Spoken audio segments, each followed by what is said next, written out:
Hello fitness family, welcome to my channel Rawat fitness zone. आज की video में हम बात करेंगे क्लास 11th का चैप्टर नंबर 9 का लास्ट टॉपिक रह गया था। ठीक है, और जो टॉपिक होगा हमारा वो होगा adolescent problems and there management. तो आओ यार शुरू करते हैं बिना किसी डेडिकेशन के। तो हम एडोलेसेंट प्रॉब्लम एंड मैनेजमेंट जानने से पहले हम ये जानेंगे कि भाई एडोलेसेंट होता क्या है। ठीक है, तो एडोलेसेंट का मतलब होता है कि जब बच्चा नेचुरली चाइल्डहुड से मैच्योरिटी की तरफ ग्रो करता है, बढ़ता है, ट्रांसफॉर्म करता है। ठीक है, या ये वो पीरियड होता है, हम कह सकते हैं, जिस वक्त बच्चा कई सारे चेंजेस को फेस करता है, कई सारे प्रॉब्लम्स को फेस करता है, लाइक फिज़िकल प्रॉब्लम्स। ठीक है, जिसमें उसकी बॉडी का स्ट्रक्चर ग्रो करना, साइज़ में इंक्रीमेंट होना, ठीक है, उसका मूड स्विंग्स होना। और कभी कभी क्या होता है कि बच्चा मेंटली इतना डिस्टर्ब हो जाता है कि वो बुलिंग का शिकार हो जाता है। ठीक है, उसमें सेल्फ स्टीम की कमी होती है। गर्ल्स में मेंस्ट्रुअल पीरियड स्टार्ट हो जाते हैं। तो ये सारे जो चेंजेस हैं, प्रॉब्लम्स हैं, इसी को हम क्या कहेंगे, एडोलेसेंट कहेंगे। ये एक स्टेज और पीरियड होता है जिस वक्त एक बच्चा ये सारे प्रॉब्लम्स और चेंजेस को फील करता है। तो इसी टाइम पीरियड को हम कहेंगे एडोलेसेंट। ठीक है, आई होप एडोलेसेंट का मतलब आपको अच्छे से समझ में आ गया होगा। अब हम बात करेंगे कि इसमें होने वाले प्रॉब्लम्स जो बच्चे फेस करते हैं, मतलब एडोलेसेंट प्रॉब्लम्स के बारे में। तो इसमें सबसे पहला आता है फिज़िकल प्रॉब्लम्स। तो फिज़िकल प्रॉब्लम्स का मतलब होता है कि जैसे जैसे बच्चा एडोलेसेंस में आने लगता है, ठीक है, वैसे वैसे उसे मेनली पिंपल्स आने लगते हैं फेस पे। ठीक है, बॉयज़ के बियर्ड आने लगती है, साइज़ में इंक्रीमेंट हो जाता है उनके प्राइवेट पार्ट्स का। ठीक है, गर्ल्स की मेंस्ट्रुएशनल साइकिल, मंथली साइकिल स्टार्ट हो जाती है। तो ये सारे चेंजेस जो हैं आते हैं फिज़िकल प्रॉब्लम्स में, जो बच्चे इनिशियल स्टेज में फेस करते हैं। ठीक है, और इन चेंजेस के वजह से क्या होता है कि बच्चे को चिड़चिड़ापन आने लगता है। ठीक है, वो ये सोचता है कि ये क्या हो रहा है, ये क्यों हो रहा है। ठीक है, उसे इनिशियली ये चीज़ें अच्छी नहीं लगती हैं। वो ये सोचता है कि हमारी बॉडी में ये क्या हो रहा है, ये क्यों हो रहा है। तो all this physical changes take place. ठीक है, सेक्स ग्लैंड भी आपके इसमें डेवलप होते हैं, जिसमें हार्मोन्स जो हैं आपके बढ़ते हैं, डेवलप होते हैं, जिस वजह से क्या होता है कि एक पर्सन अपोजिट जेंडर की तरफ उसका अट्रैक्शन जाता है। तो ये सारी जो चीज़ें हैं ये आपके फिज़िकल प्रॉब्लम्स में आती हैं। नेक्स्ट है हमारा मेंटल प्रॉब्लम्स। तो मेंटल प्रॉब्लम्स का मतलब होता है कि एक बच्चा स्ट्रेस, एंजाइटी, ठीक है, कभी कभी हाईली डिप्रेशन फील करता है। साला ये दुख का खत्म नहीं होता बे। तो ये सारी चीज़ें आपकी मेंटल प्रॉब्लम्स में आती हैं। कभी कभी बच्चा जो है वो कोऑपरेशन भी नहीं कर पाता है अपने पेरेंट के साथ, अपने कलीग्स के साथ। वो चिड़चिड़ापन उसमें रहता है, और ये चिड़चिड़ापन इसलिए रहता है क्योंकि उसमें हार्मोन्स इम्बैलेंस होते हैं उसकी बॉडी में, क्योंकि वो न्यू ग्रोथ उसकी हो रही होती है। तो उस वक्त हार्मोन्स काफ़ी ज़्यादा इधर उधर भाग रहे होते हैं, जिस वजह से बच्चे में चिड़चिड़ापन आता है। ठीक है, इस प्रॉब्लम में क्या होता है कि बच्चे को किसी की सुननी पसंद नहीं होती है। वो चाहता है कि वो अपनी करे, अपनी चलाए। ठीक है, और कभी कभी बुलिंग का शिकार हो जाता है। फिर वो मेंटली इतना ज़्यादा डिस्टर्ब हो जाता है कि वो गलत स्टेप भी लेने को तैयार हो जाता है। तो ये आते हैं आपके मेंटल प्रॉब्लम्स में।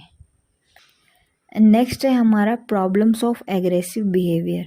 इसमें क्या होता है कि जो बच्चा होता है वो छोटी छोटी बातों पर उसे गुस्सा आ जाता है। ठीक है, वो चिड़चिड़ा होने लगता है, और ये चिड़चिड़ा इसलिए होता है क्योंकि हार्मोनल इम्बैलेंस उसकी बॉडी में होता है। तो उसे छोटी छोटी बातों पर गुस्सा आने लगता है, वो किसी की सुनना पसंद नहीं करता है। ठीक है, वो चाहता है कि उसे कोई कुछ ना बोले, कोई कुछ ना करने दे। ठीक है, वो अपनी जो करना चाहता है वो अपनी चलाए।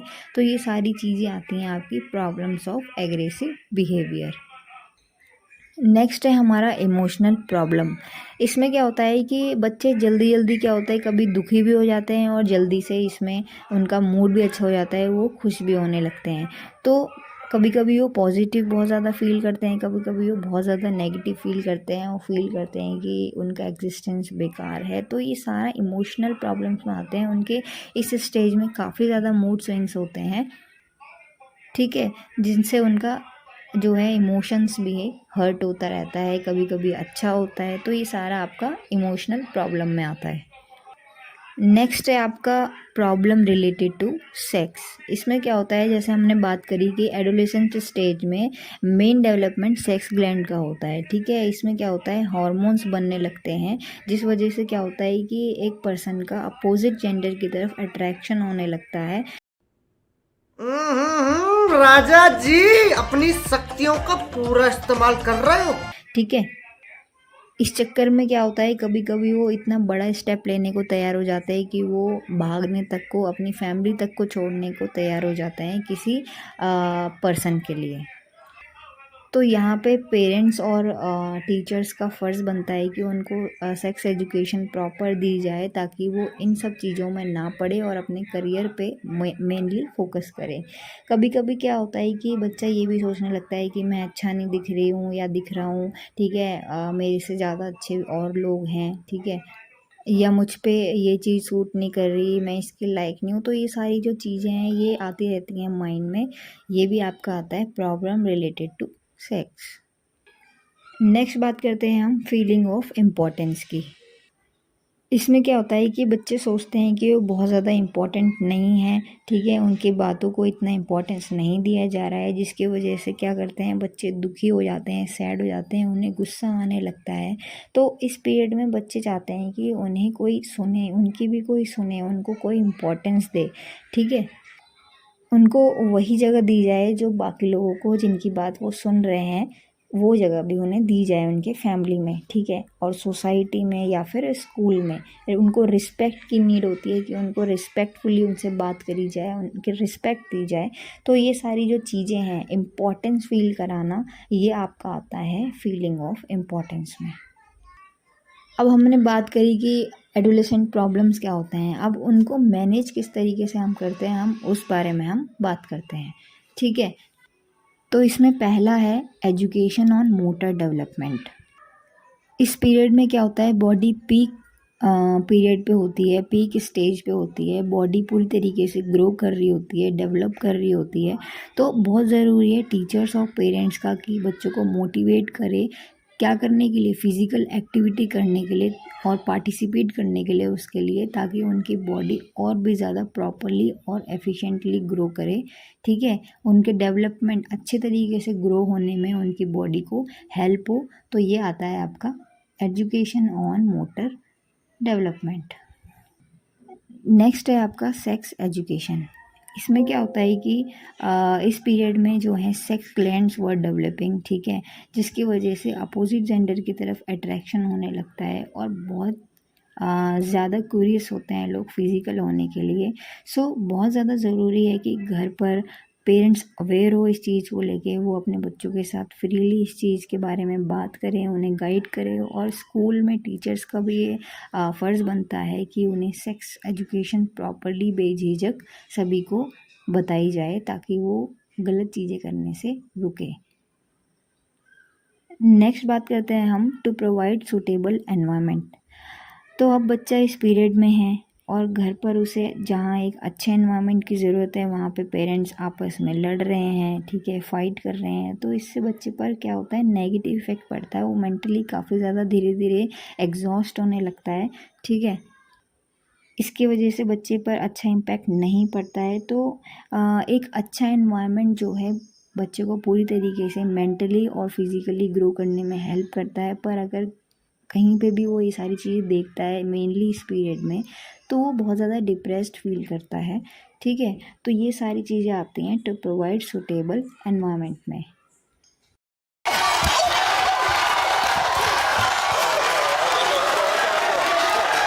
नेक्स्ट बात करते हैं एडिक्वेट इंडिपेंडेंस।